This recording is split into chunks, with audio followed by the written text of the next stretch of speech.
Kisah tentang Ashabul Kahfi merupakan salah satu cerita yang terkenal dalam kepercayaan agama-agama Abrahamik, terutama dalam Islam. Kisah ini menceritakan sekelompok pemuda beriman yang melarikan diri dari penganiayaan seorang raja yang zalim dan berlindung di dalam sebuah gua. Gua tersebut kemudian menjadi tempat mereka tertidur selama 309 tahun, seperti yang diisyaratkan dalam Al-Quran, tepatnya dalam surat Al-Kahfi ayat 9 sampai 26. Setelah ribuan tahun, lokasi gua ini sempat hilang dan tidak ditemukan oleh siapapun, yang menyebabkan kisah ini dianggap oleh beberapa orang sebagai mitos karena kurangnya bukti arkeologi. Namun pada tahun 1963, seorang arkeolog dari Yordania berhasil menemukan sebuah gua di daerah Ar-Rajib, Yordania, yang diyakini sebagai gua tempat bersembunyinya Ashabul Kahfi. Penemuan ini mengungkap banyak bukti yang cocok dengan deskripsi dalam Al-Quran. Di dalam gua tersebut ditemukan 8 kuburan kuno yang diduga merupakan tempat peristirahatan para pemuda Ashabul Kahfi serta sebuah kerangka rahang atas seekor anjing yang sesuai dengan kisah dalam Al-Quran bahwa seekor anjing turut menjaga pintu gua. Menurut tradisi Nasrani, 7 pemuda tersebut dikenal dengan nama Maximilianus, Martinianus, Dionysius, Yohanes, Konstantinus, Lamblikus, dan Antonius. Sementara dalam Islam, nama-nama mereka tidak disebutkan secara spesifik dalam Al-Quran, namun beberapa ulama dan sejarawan menyebut mereka sebagai Martelius, Cassitius, Sidemius, Mixalmina, Mikaslimina, dan Tamliha. Terdapat juga seorang pemuda penggembala yang membawa serta anjingnya untuk menjaga mereka. Pemuda-pemuda ini merupakan penasihat atau pembantu seorang raja zalim bernama Dikianus atau Dikianus, yang dalam beberapa catatan sejarah dikenal sebagai Decius, seorang kaisar Romawi yang berkuasa pada abad ke-3 Masehi. Decius dikenal sebagai seorang penyembah berhala yang kejam, terutama terhadap mereka yang beriman kepada Tuhan yang Esa. Para pemuda ini melarikan diri dari ancaman hukuman mati yang dijatuhkan oleh sang raja karena mereka menolak untuk menyembah berhala dan tetap teguh pada keimanan mereka kepada Allah. Setelah tidur, para pemuda tersebut bangun dan mendapati bahwa keadaan dunia di sekitar mereka telah berubah. Orang-orang di sekitar mereka telah memeluk agama Tauhid dan kepercayaan kepada Tuhan yang Esa sudah tersebar luas. Bukti ilmiah dari penemuan gua ini memperkuat keyakinan akan kebenaran kisah Ashabul Kahfi. Penemuan arkeologis seperti kuburan kuno dan kerangka anjing di mulut gua sejalan dengan narasi yang terdapat dalam Al-Quran. Selain itu, penemuan ini juga menunjukkan bahwa kisah Ashabul Kahfi bukan sekadar mitos, melainkan sebuah peristiwa sejarah yang nyata, yang tercatat dalam literatur agama dan didukung oleh bukti-bukti fisik.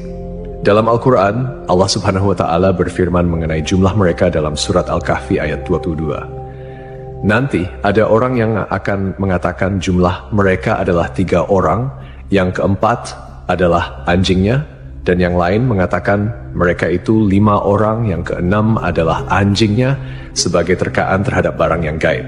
Dan yang lain lagi mengatakan mereka 7 orang, yang ke-8 adalah anjingnya. Katakanlah, Tuhanku lebih mengetahui jumlah mereka, tidak ada orang yang mengetahui bilangan mereka kecuali sedikit. Ayat ini menegaskan bahwa hanya Allah yang mengetahui jumlah pasti dari pemuda-pemuda tersebut, dan tidak ada seorang pun yang memiliki pengetahuan pasti kecuali mereka yang diberi petunjuk oleh Allah. Ashabul Kahfi, seperti yang disebutkan dalam Al-Quran surat Al-Kahfi ayat 11, tidak hanya merupakan bukti kebesaran Allah, tetapi juga mengandung detail-detail yang menunjukkan mukjizat dan keajaiban yang hanya bisa diketahui melalui wahyu. Dalam tafsir Ibnu Katsir, dijelaskan bahwa anjing yang menemani para pemuda tersebut juga ikut tertidur di dalam gua bersama mereka. Allah Subhanahu wa Ta'ala berfirman, "Dan kamu akan melihat matahari ketika terbit, condong dari gua mereka ke sebelah kanan, dan bila matahari terbenam, menjauhi mereka ke sebelah kiri, sedang mereka berada dalam tempat yang luas dalam gua itu." Itu adalah sebagian dari tanda-tanda kebesaran Allah. Barang siapa yang diberi petunjuk oleh Allah, maka dialah yang mendapat petunjuk. Dan barang siapa yang disesatkannya, maka kamu tidak akan mendapatkan seorang pemimpin pun yang dapat memberi petunjuk kepadanya. Para peneliti yang mempelajari gua ini menemukan bahwa celah masuknya sinar matahari ke dalam gua memang sesuai dengan deskripsi yang ada dalam Al-Quran. Celah gua di sebelah selatan mengarah ke barat daya, sehingga ketika seseorang berdiri di dalam gua pada waktu sore, sinar matahari akan bergerak ke arah kanan dan memberikan ruang untuk melihat pemandangan luar gua. Pada waktu siang hari, sinar matahari tidak masuk ke dalam gua, sedangkan saat matahari terbenam, sinar tersebut hanya sedikit dan sesaat memasuki gua. Fenomena ini sangat menakjubkan karena menggambarkan akurasi detail yang disampaikan dalam wahyu yang kemudian dibuktikan oleh penelitian modern. Selain itu, ditemukan pula tulisan dalam berbagai bahasa kuno di dinding gua yang mengisyaratkan tentang keesaan Tuhan. Ini menimbulkan pertanyaan besar, bagaimana mungkin Rasulullah SAW bisa mengetahui detail kisah ini yang terjadi 5 abad sebelum kelahirannya dan sebelum turunnya Al-Quran? Jawabannya jelas. Itu adalah wahyu dari Allah, menunjukkan bahwa Al-Quran adalah firman Allah yang mengandung kebenaran sejati. Meskipun ada perdebatan tentang lokasi pasti Gua Ashabul Kahfi, bukti historis, arkeologis, dan astronomis menunjukkan bahwa gua tersebut terletak di daerah Ar-Rajib, sekitar 13 km sebelah selatan kota Amman, Yordania. Beberapa sahabat Nabi Muhammad SAW seperti Ubaidah bin Al-Jarrah, Muawiyah bin Abu Sufyan, dan Ibnu Abbas pernah mengunjungi gua ini dan menyebutkan bahwa mereka melihat tulang belulang para penghuni gua. Bangunan di atas gua tersebut pada awalnya adalah sebuah gereja yang kemudian beralih fungsi menjadi masjid pada masa kekuasaan Islam. Di dalamnya terdapat pilar-pilar batu yang tidak sama tingginya, membentuk lingkaran yang diduga merupakan bangunan yang disebut dalam Al-Quran. Dan demikianlah kami pertemukan mereka dengan manusia, agar manusia itu mengetahui bahwa janji Allah itu benar, dan bahwa kedatangan hari kiamat tidak ada keraguan padanya. Seorang pakar geologi, Nazim Al-Kailani, dalam penelitiannya menyatakan bahwa tanah di gua ini memiliki peran penting dalam menjaga keutuhan kondisi tubuh para penghuni gua. Tanah di kawasan Gunung Rakim mengandung karbohidrat, kalsium, magnesium, serta tumbuh-tumbuhan dan hewan yang jenuh dengan radium. Material ini mengandung unsur logam uranium yang berkilau dan menghasilkan sinar alfa, beta, dan gamma. Jenis-jenis sinar ini diketahui mampu mensterilkan dan menjaga kualitas kondisi daging serta tumbuhan dari kebusukan. Selain penjelasan dari sudut pandang teologis dan sejarah, beberapa ilmuwan juga telah mencoba memahami mengapa tubuh para pemuda Ashabul Kahfi tidak hancur meski tertidur selama lebih dari 3 abad. Dalam Al-Quran, terdapat petunjuk-petunjuk yang bisa menjadi dasar ilmiah untuk memahami fenomena ini.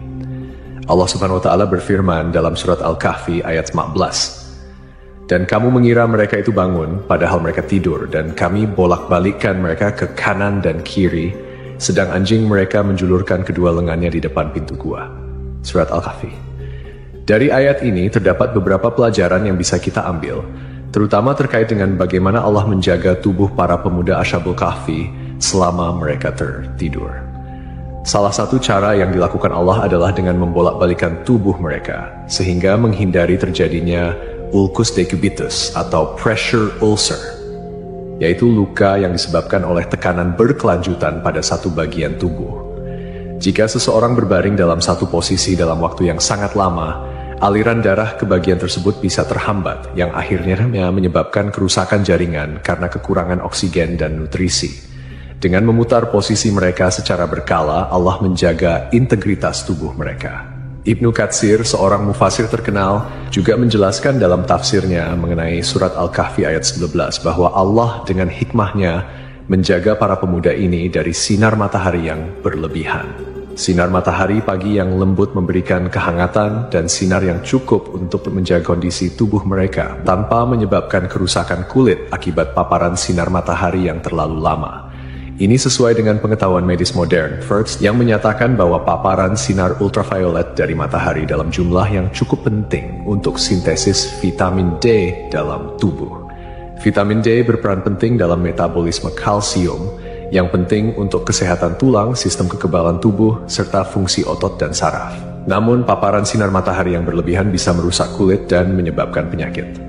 Dalam ayat yang sama, Ibnu Katsir juga menambahkan bahwa posisi gua yang terbuka ke arah utara memungkinkan sirkulasi udara yang baik, sehingga gua tersebut tidak menjadi lembab atau pengap. Ini juga memberikan petunjuk bahwa gua tersebut memiliki sirkulasi udara yang cukup untuk menjaga kesegaran di dalamnya. sehingga para pemuda itu tetap dalam kondisi yang baik meskipun tertidur dalam waktu yang sangat lama. Kemudian, dari sudut pandang ilmiah, penelitian lebih lanjut menunjukkan bahwa radiasi dan unsur-unsur mineral yang terdapat di tanah dan dinding gua dapat berperan dalam menjaga kondisi tubuh para pemuda. Seperti yang dijelaskan oleh Nazim Al-Kailani, unsur logam uranium yang ada di gua tersebut memancarkan radiasi yang dapat membantu mensterilkan tubuh dan mencegah pembusukan. Ini adalah bukti lain dari kekuasaan Allah yang mengatur segala sesuatu dengan sangat sempurna.